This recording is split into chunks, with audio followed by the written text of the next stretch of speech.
Welcome, ladies and gentlemen. Thank you so much for your great support always in this broadcast.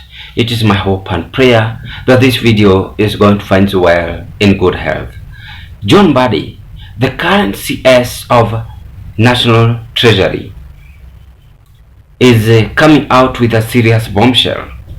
And Mbadi is saying to Kenyans that you are not supposed to expect relief.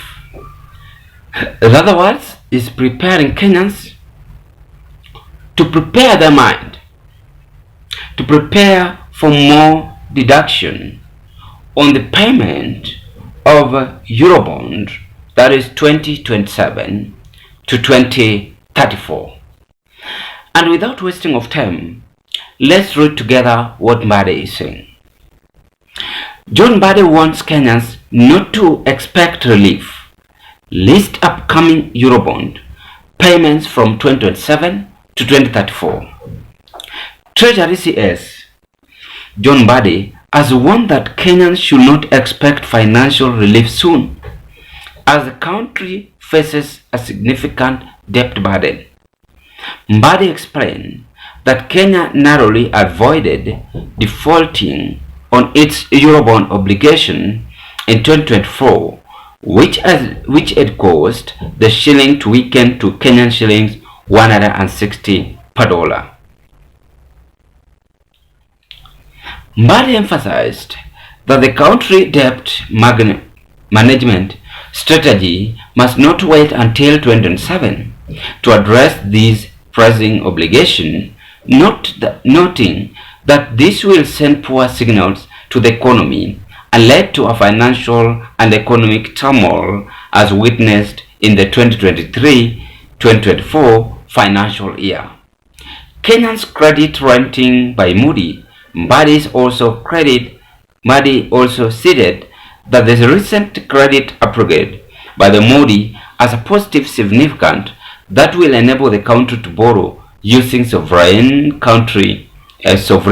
bonds at a lower yields due to the reduction in perceived risk of defaulting. Meanwhile, the African Peer Review Mechanism (IPRM), an agency of the African Union (AU), disputed Kenya's positive credit rating by Moody's. In other words, some of you may have heard me mention that we will only have a breathing space between 2034 and 2048. Why do I say so? Because in 2027 there is going to be a Eurobond of USD 900 million, 116.28 billion to be paid on May 2nd. That is the deadline. The following year in February, 9 months later, we are paying another Eurobond, US 1 billion, 129.2 billion, which was taken so many years back. 2029 is US 1.2 billion, Kenyan shilling 155.04 billion. 2031, we have used USD 1.5 billion, Kenyan shillings 193.8 billion. And then 2034, we have another USD 1.2 billion, Kenyan shillings 155.04 billion. So then, only time we do not have any Eurobond to be repaid is between 2034 and 2048, Mbadi explained. But the only time he's saying is a very big lie, because even the current, by that time, if the current head of state will still borrow and make Kenyans on debt, because it is nature of our leaders. They are greedy, looting, and having no heartfelt to Kenyans. They are happy seeing Kenyans suffering on paying the debts. Allow me to dig deep into this, ladies and gentlemen. But before I carry on, I want to take this golden chance to thank you for your subscription in this broadcast, because If it was not your subscription, then this channel could have not reached where it is as of now. And to the new subscribers, I want to say thank you and may God bless you. If you are watching for the first time, having interest to proceed with this kind of political discussion, I request you kindly do me a favor. Take a 1 second and click that notification bell and subscribe to this broadcast, in that next time when I upload to such kind of a video, the video will automatically comes into your YouTube platform. Number one, John Mbadi is confessing.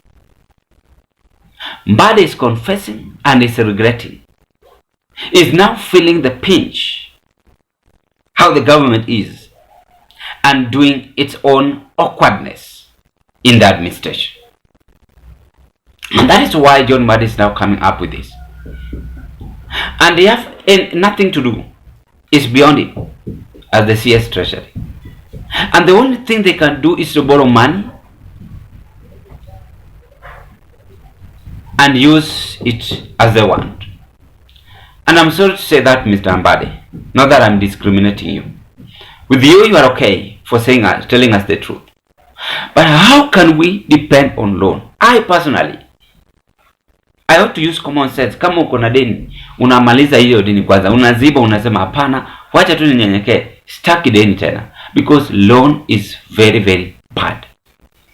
For sure. Fellow Kenyans, those of you who have experienced having loan, you will tell me, it's very bad. The more you borrow, the more you keep on borrowing. So 2048 Kenyans are not going to have relief. The same Kenyans, we have done this mistake, we will continue to suffer. Even Ruto said it. Wameboro pesa hadi wazazi wetu, hadi watoto wetu, hadi watoto wa watoto wetu watalipa. So there's nothing to fear. We've ruined this country, we've made this country to bankrupt, and if you are not keen, it is going to be like Zimbabwe.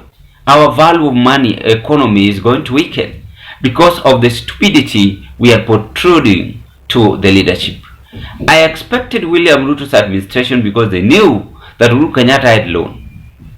I expected William Ruto's administration not to borrow any loan. I expected this.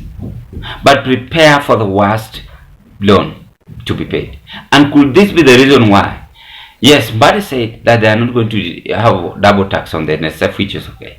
But do you think Ruto is going to coolly stamp on loan borrowing when he will be given a chance in 2027? The answer is no.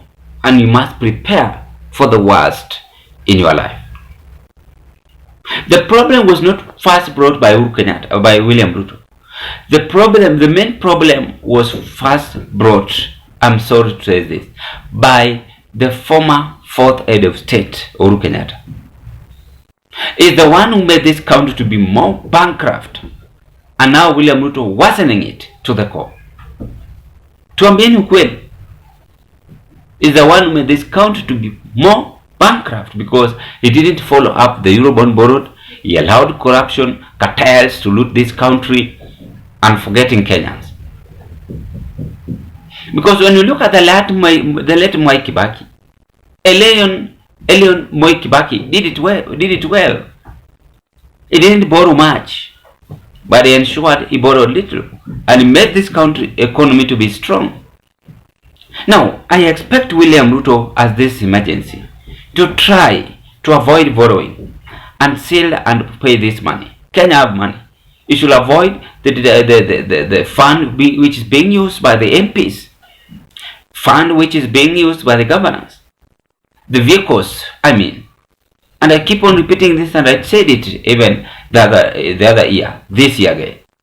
The MP should use one vehicle, the governor 2 vehicles, the head of state 4 vehicles, a maximum. Oh God, if it happened I become the head of state, I will try and ensure that this is done. It's simple and clear for us to avoid all this drama and make Kenyans to have relief on paying their loans. Because if you calculate the fuel the MPs, the governors are using in a month on their vehicles, you will be shocked.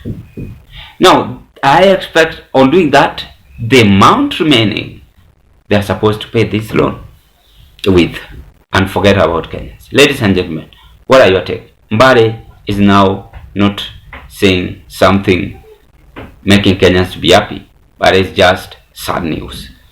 I rest my case at this point. I wish you all the best. Thank you.